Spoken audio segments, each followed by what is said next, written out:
Radio Clarín. Radio Clarín de Colombia.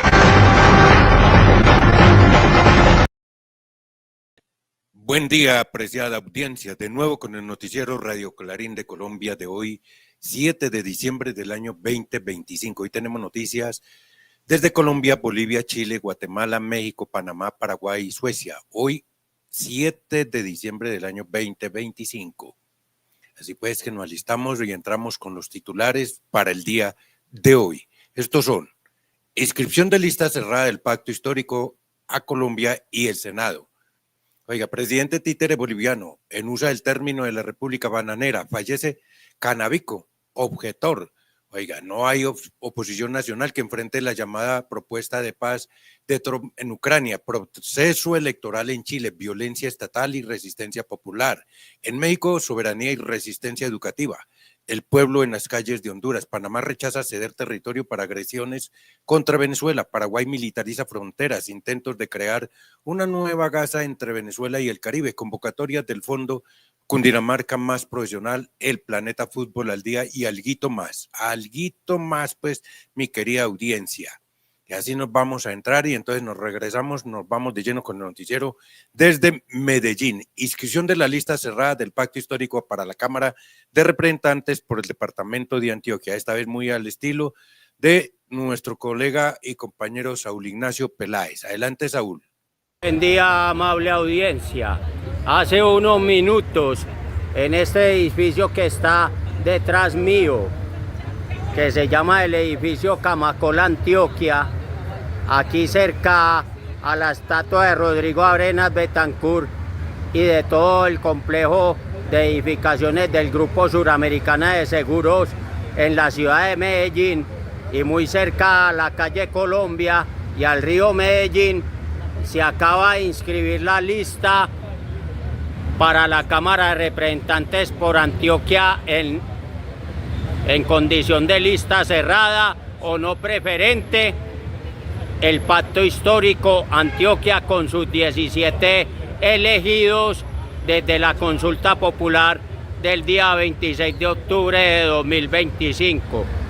Lista que encabeza Hernán Muriel Pérez, nuestro colega compañero de Cofradía para el Cambio, y que también hay varios compañeros que nosotros conocemos, como por ejemplo Larry Hoyos, Luisa Fernanda Giraldo,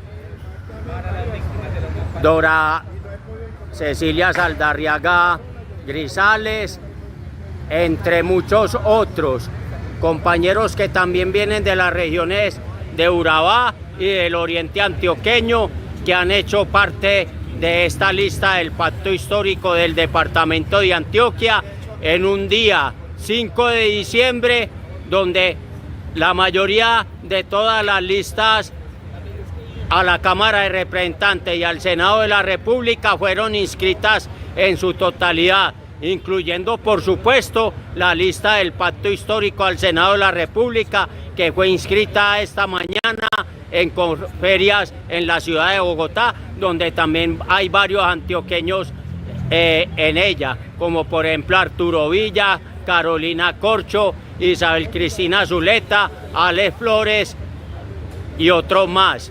De todas maneras, es importante que estas inscripciones se hayan viabilizado porque dan confianza para el próximo 8 de marzo, que son las elecciones legislativas tanto para Cámara de Representantes como para Senado de la República, y puede ser una realidad que el Pacto Histórico como coalición obtenga 55-86 o hasta un poco más de esa cantidad.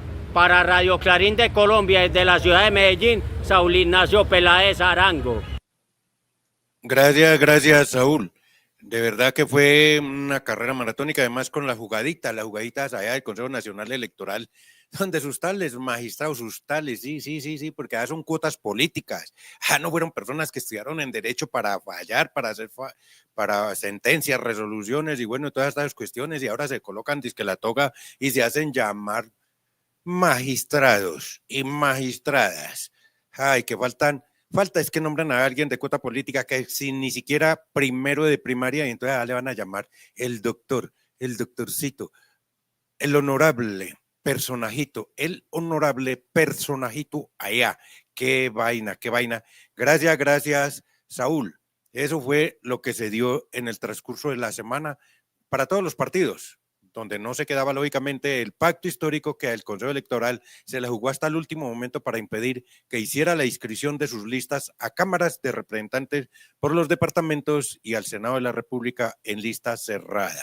La contratación social de EPM es un modelo que permite que las juntas de acción comunal construyan infraestructura para los servicios públicos con el fin de beneficiar a sus propios barrios, como la instalación y ampliación de redes de acueducto y alcantarillado y otras obras que transforman el territorio, generando empleo local, fortaleciendo a las organizaciones comunitarias y mejorando la calidad de vida. Jorge Gómez, representante legal de la Junta de Acción Comunal de Blanquizal, nos comparte cómo va el proceso en su comunidad. Que este proyecto se empezó a gestar con la idea, digamos, y la solicitud de la misma comunidad hacia la Junta de Acción Comunal. A partir de ahí se empezaron a hacer unos diagnósticos, un análisis, y digamos que nos trae hasta el día de hoy que se está pudiendo materializar como la ejecución de esa idea inicial que sale por parte de la comunidad. Fue por todo el país la inscripción, la carrera de inscribir sus candidatos, las distintas colectividades. Puede hacer que el próximo año 2026 se materialice lo que mi querido Juan Pueblo dice por ahí, pero es que algunos solamente saben decir y hacer la revolución, entre comillas, desde los micrófonos y por ahí metido bajo las camas y lejos del país inclusive. Bueno, vamos de Colombia para Bolivia. Oiga, el presidente títere boliviano prepara a la población para que soporten más abusos empresariales. Qué injusticia, y esto es lo que está ocurriendo y muy al estilo de nuestro corresponsal Edgar Freddy Vázquez lo vamos a saber. Buen día, estimada audiencia. El presidente de Bolivia no es un presidente para los bolivianos, es un presidente títere empresarial que está preparando a la población para que soporte otra vez el abuso desmedido de los empresarios privados y de los negociantes agrotóxicos nacionales y extranjeros. Es un títere que, ante la falta de medidas prácticas que solucionen los problemas de sobrevivencia cotidiana de la población, demuestra su gran ignorancia cada vez que abre la boca. No sabe dónde está el dinero de los jubilados y del fondo de pensiones. Dice que no hay platita para pagar a maestros y médicos. Pretende denunciar que por todo lado se robaron todo y a los ladrones los tiene a su lado. Y uno de ellos es su jefe, Samuel Doria Medina, un delincuente empresario privado. La derecha boliviana, en el gobierno, hace lo único que sabe hacer: acomodar la estructura estatal a su conveniencia, para favorecer sus negocios, es decir, para saquear lo que quiera, como pueda.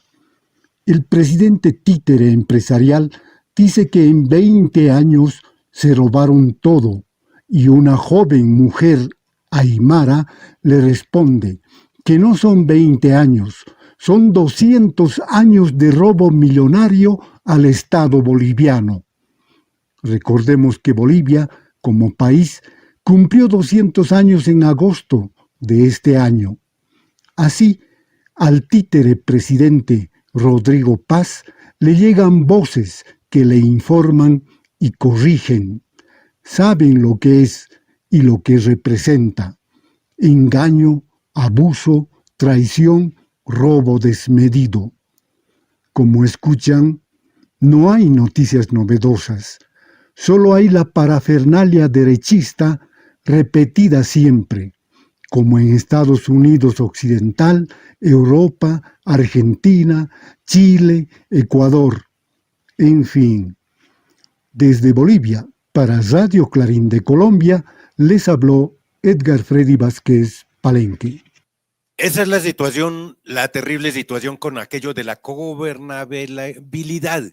Sí, que dizque para tener a los de la oposición y contradictores ahí pues, y que a ver si se puede hacer gobierno, se termina desconcertando tanto que se termina entregando, solamente se viene a tener entonces una figura ahí sentada en el escritorio, leído en democracia, pero que los que están gobernando son los otros, y desgraciadamente acompañado también por algunos asesorcitos por ahí, traidores, infiltrados y todas las cuestiones. Es lo que pasa en la hermana República de Bolivia y en otras latitudes del mundo, para no ponernos a nombrar unas. Es el problema de Guatemala. De Bolivia nos vamos para Guatemala, donde muy sabiamente Marcelo Coulusi nos hace un análisis de aquello que está de boga hoy, la republiqueta, bananas, sí, el término de la república de las bananas. Entonces Marcelo Coulusi nos lo hace saber muy a su estilo. Adelante, Marcelo.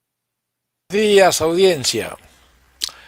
A principios del siglo XX, en Estados Unidos se fue forjando la idea esta de repúblicas bananeras. Así nos llamaron a todos los países al sur del Río Bravo, fundamentalmente los países centroamericanos y caribeños. ¿Qué es esto? Esta horrible, infame designación de repúblicas bananeras.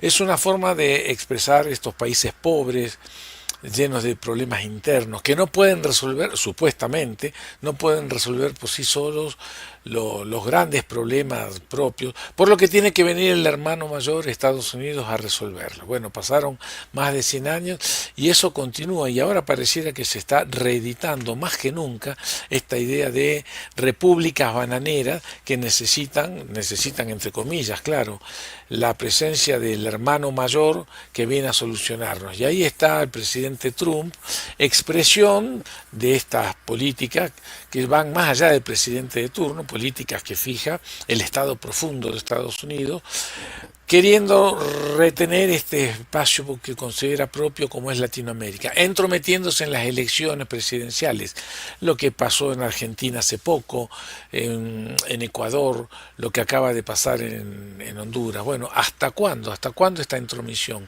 Fuera de aquí, ¿no? No necesitamos un hermano mayor que nos venga a decir qué tenemos que hacer. Para Radio Clarín de Colombia habló Marcelo Coulusi. El hermano mayor, Marcelo, no solamente el hermano mayor, sino también los Nobeles de Paz. Mire, por ejemplo, el trompudo, el mismo al que usted se refiere, exactamente como el hermano mayor, entre comillas, ¿no? Precisamente provoca el imperialismo norteamericano la deposición, la tumba, la no sé qué vainas de presidentes democráticamente elegidos, violan la soberanía nacional, la autodeterminación de los pueblos, aupan la violencia, la guerra para poder vender sus arsenales bélicos, y después ellos mismos van y presentan una propuesta de paz. Una propuesta de paz, solamente esos mandíbulas largas del régimen se la creen, ¿no? Del régimen imperialista se la creen, y sus lamebolas por todo el continente, como esos de la falsa oposición en mi querida República de Colombia, porque no son oposición, son personas que lloran precisamente porque pierden el poder. Ahora van a Ucrania y van a Moscú a decir que van a vender la propuesta de paz, y se van a Palestina y se van a Israel a decir que la propuesta de paz para que haya una paz en Gaza. Bueno, eso es lo que hace el imperialismo norteamericano, mi apreciado audiencia y apreciado corresponsal Marcelo Coulusi allá en Guatemala. Gracias. Continuamos por Colombia. Fallece Canavico, objetor. Este líder social juvenil en Medellín, muy al estilo de nuestro corresponsal Saúl Ignacio Peláez. Adelante, Saúl. Amable audiencia, en estos últimos 8 días hemos perdido aquí en la ciudad de Medellín y en el departamento de Antioquia a un líder social juvenil muy importante. Él se llama Gerson González Marulanda, conocido popularmente como el canábico objetor. ¿Por qué a este muchacho se le conocía comúnmente como el canábico objetor? Por 2 motivos. Primero de los motivos, era un objetor de conciencia del préstamo del servicio militar a la patria. Y segundo motivo, él respaldaba todos aquellos procesos sociales en función del cannabis, en función del consumo personal del cannabis, o lo que vulgarmente conocemos como la marihuana.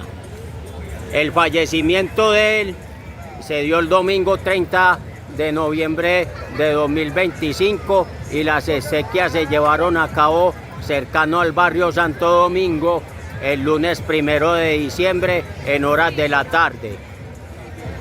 Canábico Objetor tuvo una época donde participó mucho del salón comunal con el chanero Armesto todos los viernes, en una época entre el 2019, 2020 y 2021, donde daba sus apreciaciones sobre todo lo que ocurría a nivel nacional, entre otras cosas, el estallido social que se presentó antes de las elecciones del 2022, y por eso lo recordamos aquí en Radio Clarín de Colombia con mucho cariño, con mucho aprecio, y paz en la tumba, resiliencia y fortaleza para todos sus familiares. Es una lástima que este líder social juvenil se vaya, pero así es la vida. Para Radio Clarín de Colombia, desde la ciudad de Medellín, Saúl Ignacio Peláez Arango. Se fue Cannabis Objetor de Medellín y del país porque sus luchas fueron más allá de su frontera chica, que era Medellín, que era mismo Antioquia, porque trascendió de Antioquia a todo Colombia. Gracias, Saúl Ignacio. Ahora nos vamos para otra partecita del mundo. Tiene que ver con la hermana República de Argentina, que como ocurre en algunas latitudes más del mundo, algunos progresistas que se hacen llamar, de esos que dicen que no me coloquen en la izquierda, tampoco me coloquen en la derecha, esos que no son ni tibio ni limonada, ni chicha ni limonada, dice la canción, son los que se prestan muy fácil a que en Argentina no haya una verdadera oposición contra el Milei. Contra que el Milei no tiene nada, tiene más fuerza un purgado con una semana en ayuna y sin embargo así no le ganan. No le ganan porque sencillamente los progresistas, entre comillas, han sido tan infiltrados que pocos quedan que le hagan resistencia. Así nos lo hace saber nuestro corresponsal desde Buenos Aires, Alberto Más. El gobierno de Milei continúa su avance a pesar de sus propias internas y contradicciones, porque no existe una oposición del campo nacional y popular que lo enfrente con un programa propio, alternativo y transformador. La Unión por la Patria continúa tratando de negociar espacios para que no le resten diputados y senadores por las divisiones del peronismo. Influyen en esto las claudicaciones de gobernadores que se consideraban propios y que hoy negocian con el gobierno, y los análisis de la realidad de su máxima dirigente que no pasan a las acciones directas en la calle. Mientras se conocen datos de caída de la producción metalúrgica de casi el 5%, y continúa el cierre de empresas, como la de la fábrica de lavarropas y heladeras Whirlpool, inaugurada hace apenas 3 años, con una inversión de 52 millones de dólares, que acaba de dejar 300 personas en la calle para importar los electrodomésticos que hasta ahora fabricaba, justificando esto por sus directivos por la caída de las ventas. Sumándose a esto, otros 600 despidos de grandes empresas producidos esta semana, y el Ejecutivo se prepara para seguir con los despidos en el Estado, y estiman dejar sin trabajo a cerca de 30.000 empleados públicos durante las próximas semanas. Al mismo tiempo, por decreto, se desregulan los controles preventivos y continuos en la industria vitivinícola, abriendo una puerta a la competencia desleal y a la calidad del vino, que solo favorecerá a una pequeña cantidad de bodegas que monopolizarán entonces la producción y exportación, como está ocurriendo con los productores de yerba mate, donde por la eliminación de facultades del Instituto Nacional de la Yerba Mate para intervenir con facultades para influir y regular los precios y la oferta de las cosechas de los miles de pequeños productores que han quedado a la deriva, e incluso denuncian que ya han tenido que vender sus tierras a un muy reducido grupo de industrias molineras de grandes marcas que se quedarán con todo el negocio, generando mayor desocupación en el sector. También se filtró la novedad de que el gobierno intenta una reforma educativa profunda, una vez que asuman los nuevos legisladores el 10 de diciembre, para derogar la Ley Nacional de Educación, terminando con el derecho a la educación como un bien público, garantizada por el Estado, de calidad, gratuita inclusiva y equitativa para reemplazarla por una donde cada institución pública o privada defina sus propios planes de estudio, contrate libremente a los docentes y deje la libertad educativa al criterio del mercado y de las familias, terminando con el nivel académico del que goza la educación argentina en el mundo. Desde Argentina reportó Alberto Más para Radio Clarín de Colombia. Gracias, Alberto. Ahí tienen pues descerebrados más de 30.000 funcionarios públicos en la hermana República de la Argentina. Probablemente van a quedar sin camellitos, sin chamba. Y de esos 30.000, seguramente muchos recibieron monis para regalar su voto por el de la peluca.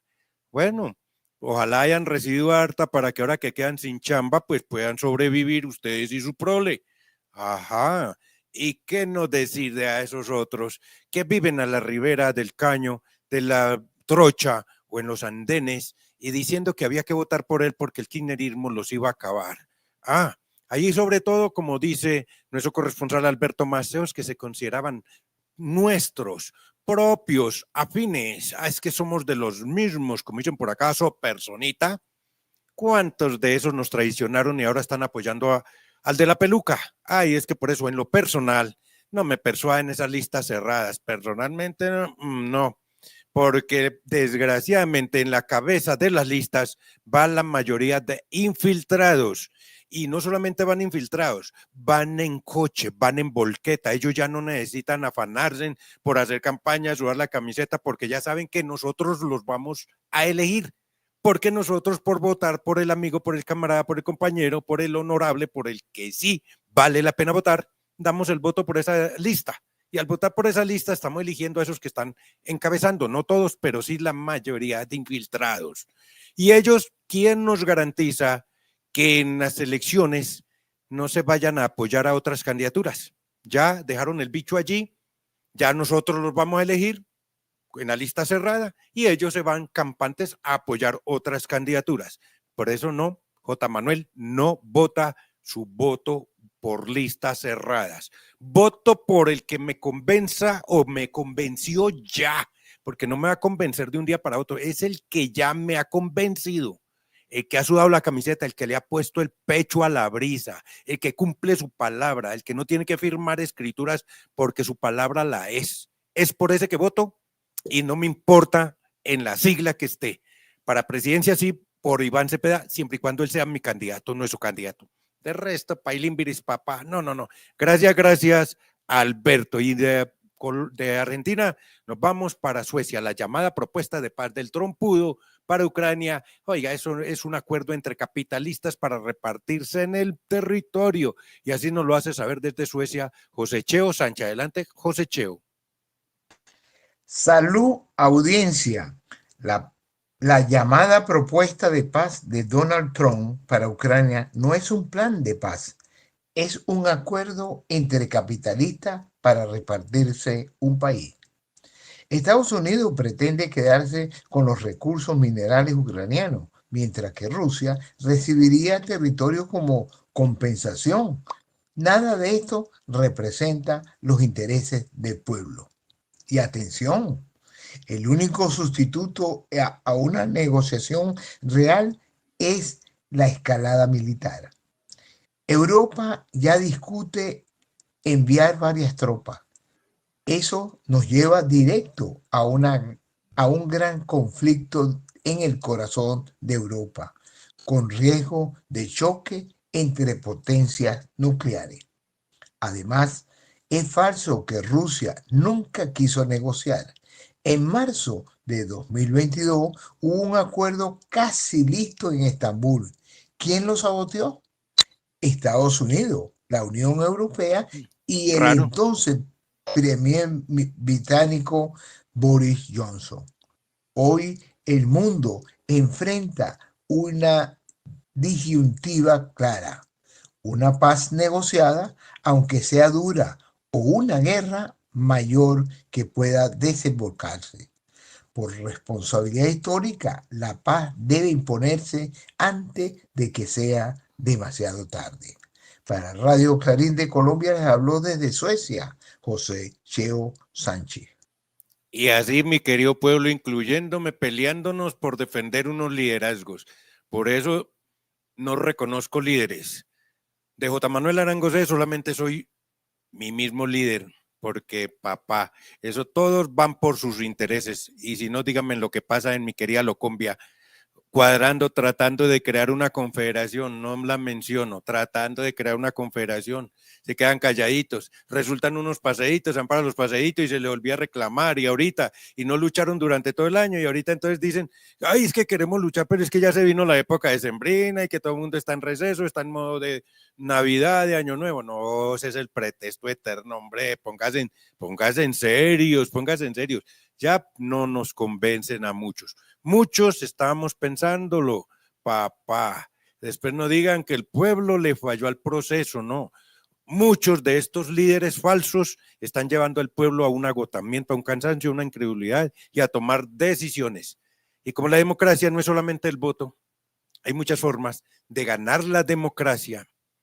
El pueblo lo está pensando. El pueblo lo está pensando. Y si vamos a las urnas, vamos a ir muy conscientes por quién votamos. Sí, señor, muy conscientes vamos, pero ¿por quién votamos?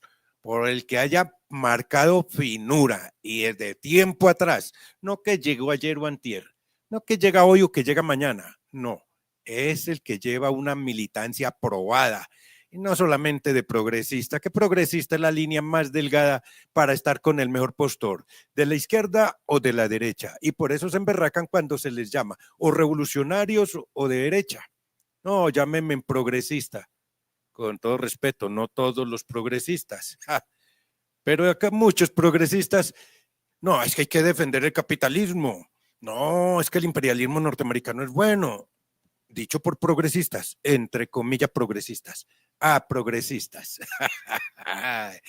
Oiga, y nos vamos ahora nuevamente para la parte internacional. Proceso electoral en Chile, violencia estatal y resistencia popular en Argentina, porque como les decíamos, antes vamos a ver si maduran, si afinan, pero el pueblo lo está demostrando, siguen la lucha. Bien, mi querido pueblo, a una hermana república de Argentina.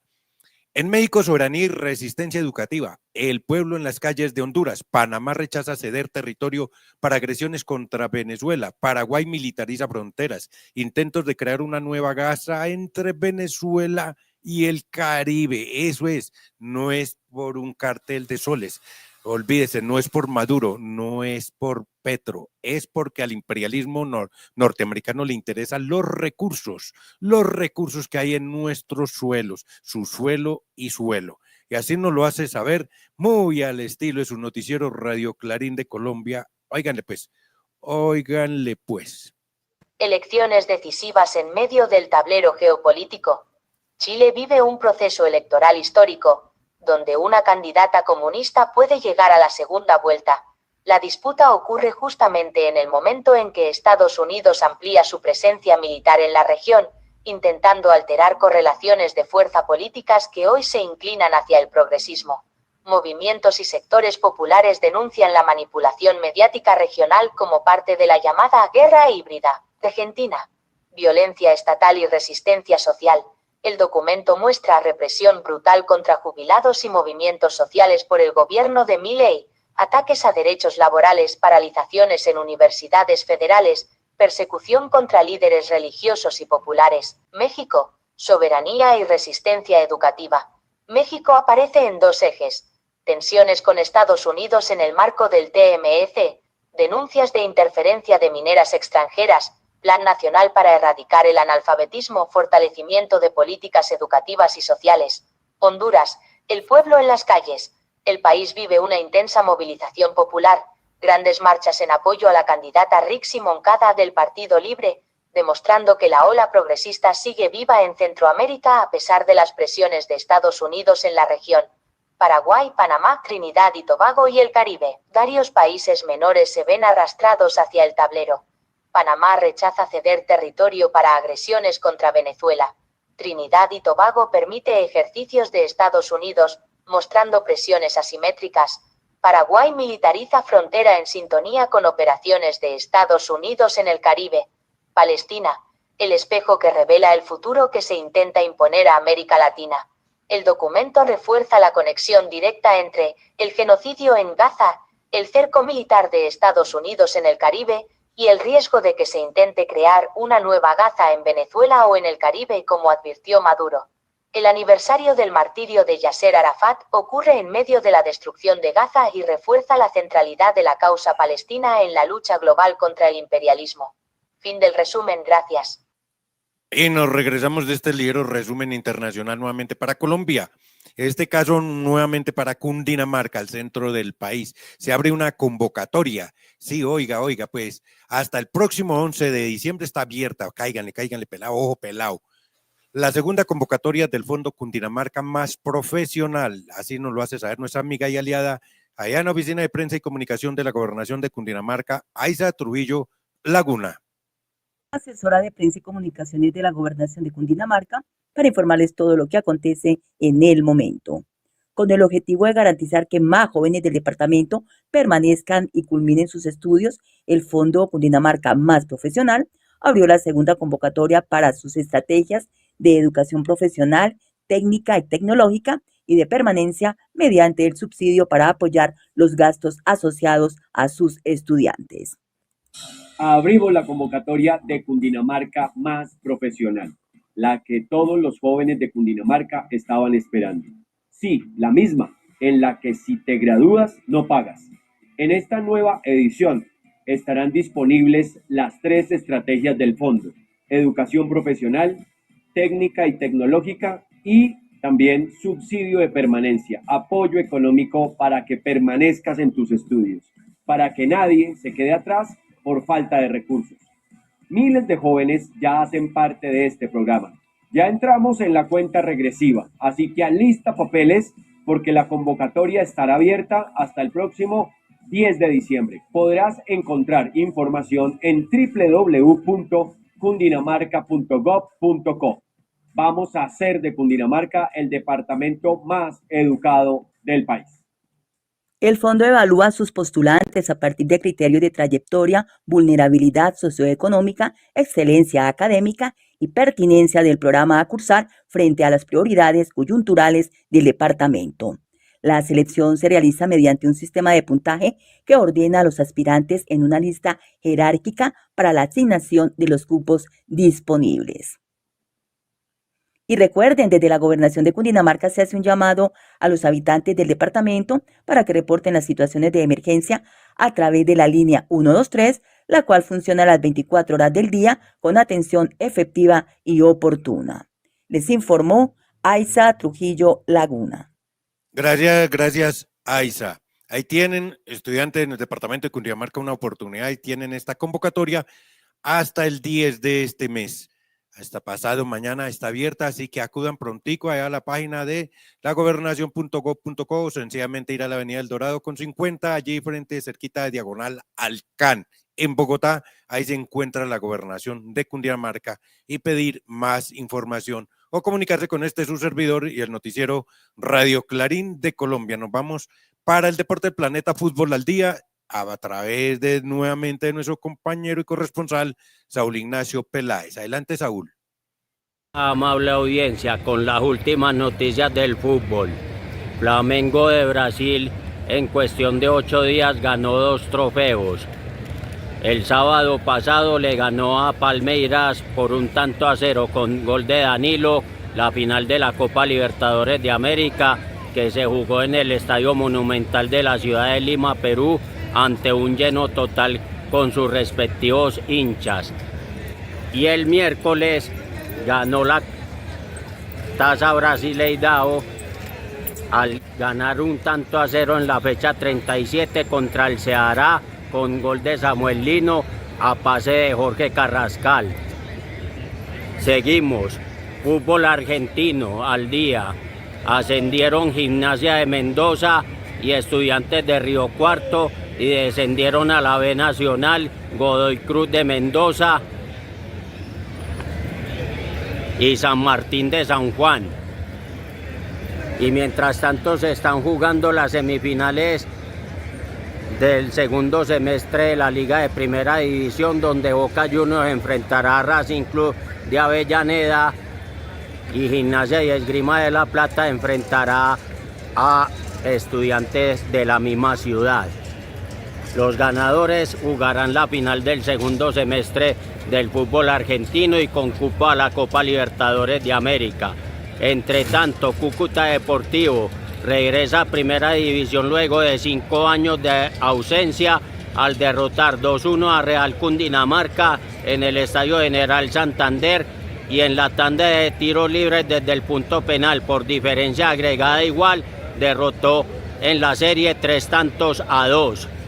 Y en la Primera División, Deportes Tolima ya clasificado para la final del segundo semestre al empatar con Atlético Bucaramanga y sumar 11 puntos, mientras que este equipo está de segundo con 8 y en el grupo subsiguiente Junior de Barranquilla tiene 11 unidades, seguido de Atlético Nacional con 8 y este domingo definen entre los dos equipos quién avanza a esa ronda final después de que juegue Junior de Barranquilla contra Independiente Medellín y Atlético Nacional contra América de Cali en el Pascual Guerrero.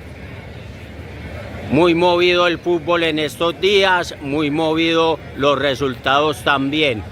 Y para cerrar, Colombia quedó acomodada en el grupo K de la Copa Mundial del 2026 contra Portugal, Uzbekistán y el ganador de la serie entre República Democrática del Congo, Jamaica o Nueva Caledonia. Para Radio Clarín de Colombia desde la ciudad de Medellín, Saúl Ignacio Peláez Arango. Gracias, Saúl. Y recuerde, querida audiencia, dentro de 5 días, próximo viernes, Clarín de Colombia, 41 años, 41 aniversario. Estamos de 41 aniversario. No pudimos hacer el lanzamiento o relanzamiento como lo pretendíamos porque el ingeniero que nos estaba haciendo lo de la emisora Radio Clarín de Colombia, que era parte del paquete de lanzamiento, donde ofrecimos espacios, nos quedó mal, sí señor. Y el que nos está escuchando sabe a quién me refiero. No quiero ser, como dicen por ahí, tirármele su nombre, no porque nos dé miedo, porque al malandro se le denuncia, pero lo vamos a denunciar. Nos quedó mal, no nos entregó los productos, sí, efectivamente, pero ahí vamos. ¿Perdimos una plata? No la vamos a perder, la vamos a rescatar. 41 años sin claudicar, no nos han corrido los detractores, los regímenes dictatoriales en Colombia antes del 7 de agosto del 2022, los paramilitares, las águilas negras, los del MAS, los mismos pirañas, colegas y amigos que se dicen ser periodistas y de izquierda, que también presionan más que el vallenato dentro del vientre de la madre para sobrevivir, que se come a su propio hermanito. Son 41 años este viernes, Clarín de Colombia, mentor, padre de Radio Clarín de Colombia, que estará cumpliendo 41 aniversario sin claudicar y todos los días en continua actualización. Clarín de Colombia se actualiza a diario, a segundo, cuando está la noticia. Por eso es que tenemos esa inmensa audiencia. Gracias a usted, querida audiencia, estamos ahí. Alguien me decía, pero ¿cómo hacen si el Estado y el sector privado no les comparte pauta publicitaria? ¿Qué importa? Los tenemos, el capital más rico que es usted, querida audiencia, que de una u otra manera, con los halagos, con los gestos, con sus carticas, con sus buenos comentarios, con su actitud positiva, con algunos que además van más allá y se acuerdan de los NX 311-261-3094 o 311-448-9348. Como sé que me los van a preguntar, 311-261-3094 o el 311-448-9348 son los NX mediante los cuales ustedes han venido haciendo y piensan hacer sus aportes para este 41 aniversario, y no solamente 41 aniversario, sino para poder seguir colaborando también con nuestros colaboradores en el planetoide terrícola. Sí, querida audiencia, y así llegamos una vez más al final de este noticiero, no sin antes decirle que no se nos pierda, que nos estaremos viendo próximamente. Hasta la próxima. Radio Clarín de Colombia.